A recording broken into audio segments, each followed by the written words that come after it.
So I just got done reading the release that you just emailed out to all of us. Have to say, I'm sure a lot of students are going to be very excited to hear that that's even a possibility. Yeah, that's great. We still got to figure out how to make it work, what it's going to cost, how much we've got to raise privately, will the athletic fee have to change? The students really would probably would be looking at a referendum from the students to see if they're supportive. But right now, it's just we got to start talking to students and start talking to faculty as well. Absolutely. When you brought it up today at the Board of Trustees meeting, what was the reaction?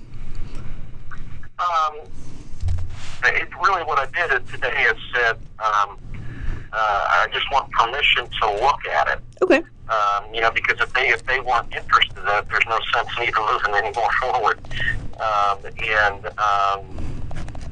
And of course they are concerned about just costs and exposure. The economy is really tough right now, and this board really is far more focused on the academic side and the business side of the house than athletics. But so I'd call it cautious optimism. Okay.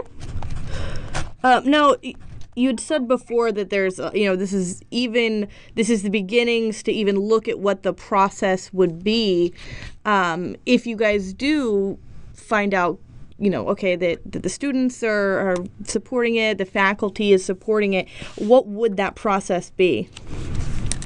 Well, we'd have to put together a budget. We'd have to take a look at what impact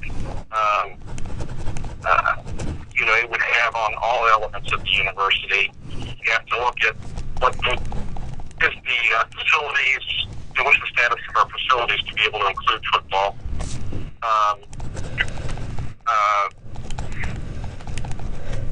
You look at conference affiliations.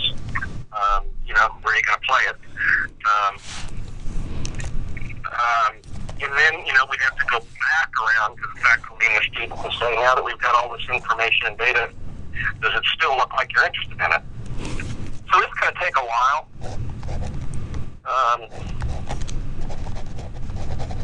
Absolutely. Now, you had said in your thing in the email that was sent out that it takes about 25,000 students to really support a football team. Now, did you mean that coming from like an economics perspective, from a fandom perception?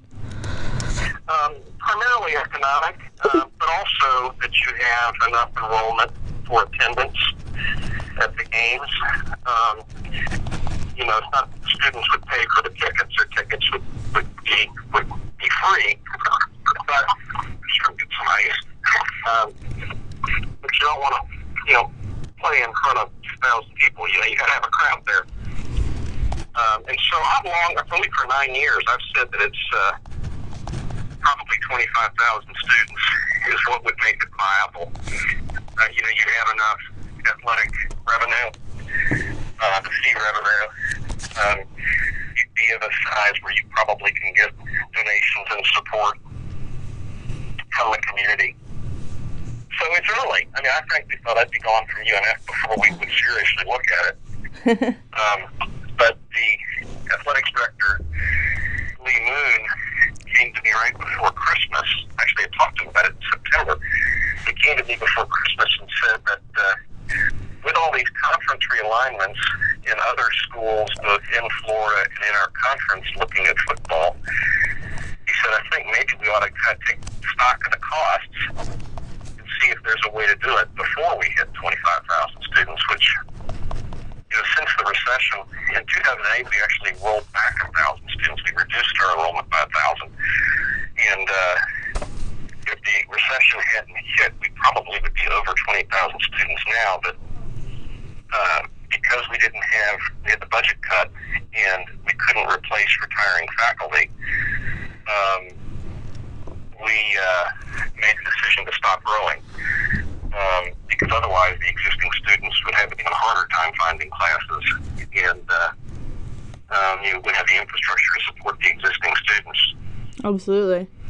Well, so what exactly happened in this conference alignment that made it so critical? Is it because we'll have a lot of other new teams to play against and we'll have a more competitive edge? What makes this the time? What happened is that the major conferences have all been expanding.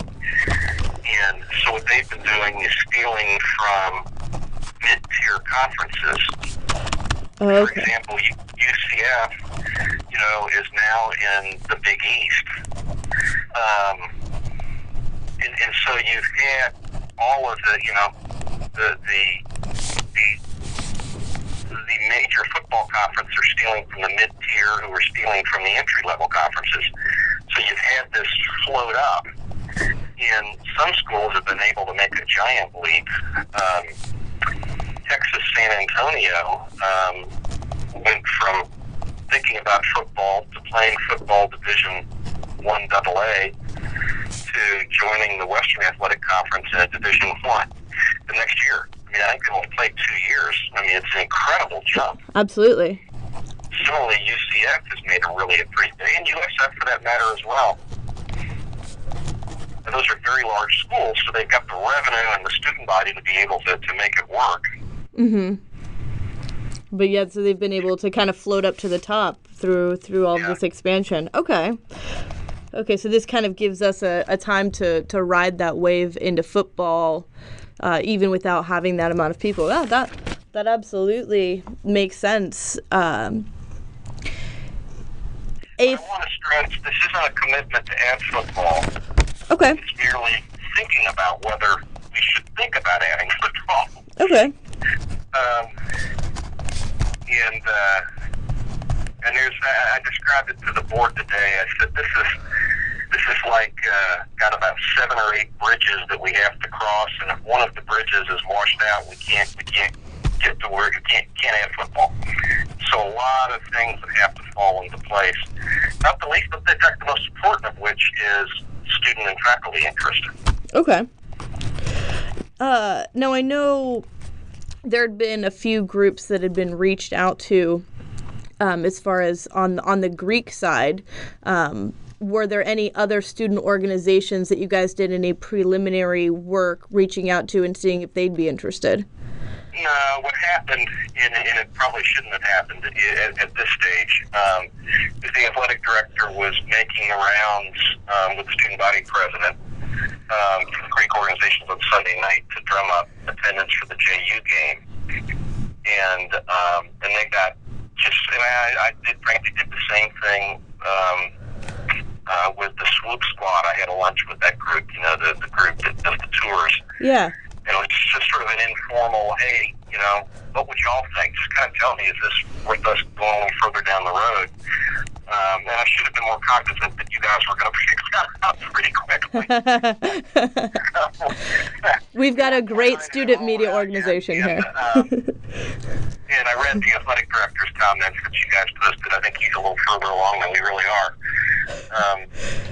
Yeah, we particularly enjoyed how he was like, yeah, we have it down to the shoelaces. He's really excited about the possibility that, well, at least that's the impression I got. Now, if these 7 to 8 bridges, they're lined up, we're walking along them, and everything goes well, what kind of time frame are we looking at? These are the questions I should avoid, but it probably wouldn't be before 2017.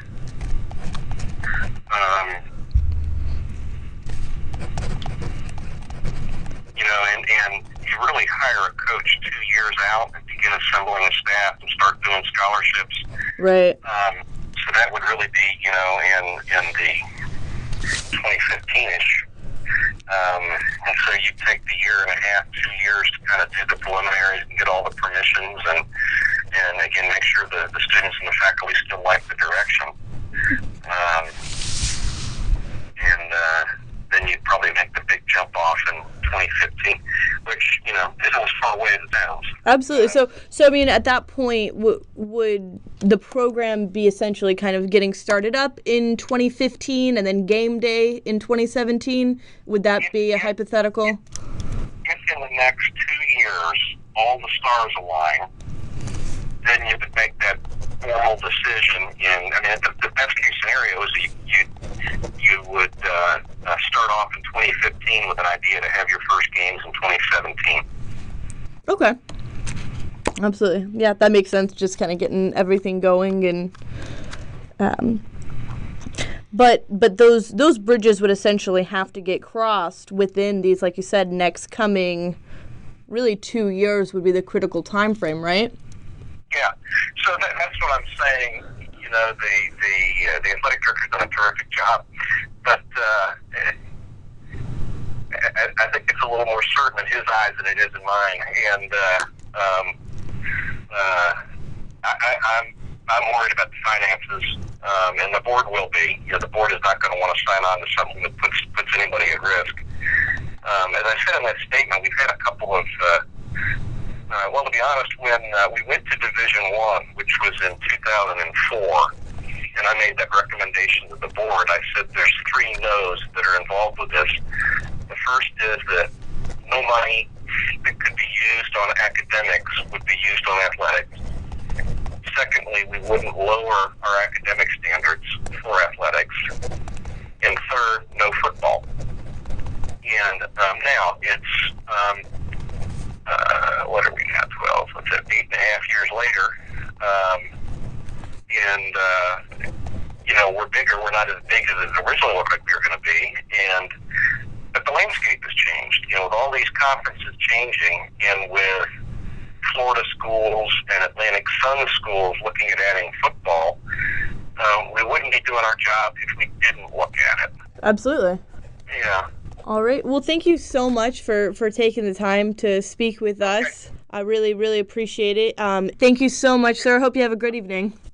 You too. Take care. Bye.